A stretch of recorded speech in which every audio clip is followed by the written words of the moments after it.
পোন প্ৰথমবাৰৰ বাবে মিছামাৰী উচ্চতৰ মাধ্যমিক বিদ্যালয়ত অনুষ্ঠিত হয় বসন্ত উৎসৱ। পুৱাৰে পৰা শিক্ষানুষ্ঠানখনত এক উখল মাখল পৰিৱেশৰ সৃষ্টি হয়। পুৱা বসন্ত উৎসৱৰ পতাকা বিদ্যালয়ৰ অধ্যক্ষ কনক চন্দ্ৰ বৰদলৈয়ে উত্তোলন কৰাৰ পাছতে অনুষ্ঠানটি শুভ উদ্বোধন কৰে মিছামাৰী উচ্চতৰ মাধ্যমিক বিদ্যালয়ৰ অৱসৰপ্ৰাপ্ত অধ্যক্ষ ৰজত চন্দ্ৰ কলিতাই।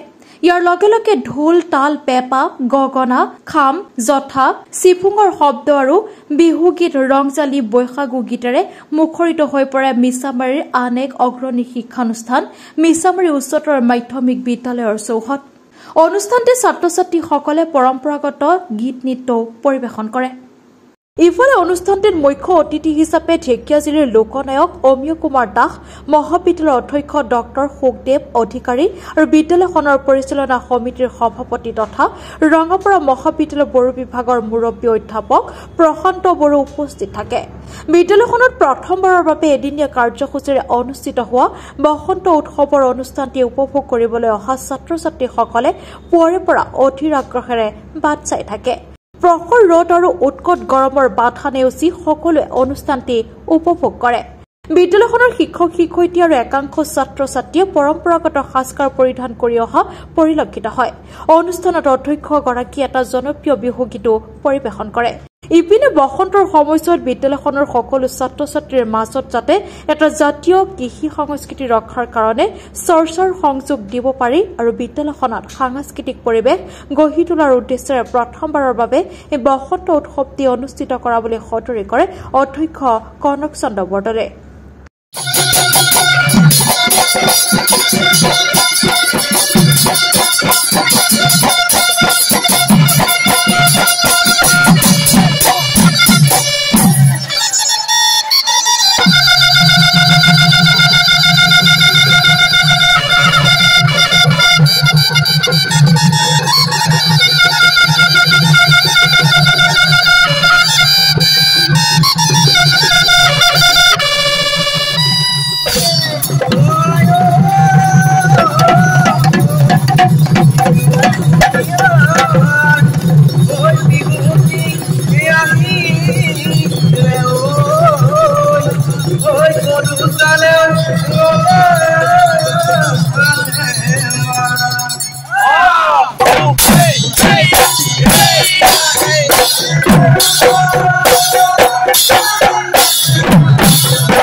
Thank you.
আমাৰ মিছামাৰী উচ্চতৰ মাধ্যমিক বিদ্যালয় এখন অগ্ৰণী শিক্ষা অনুষ্ঠান।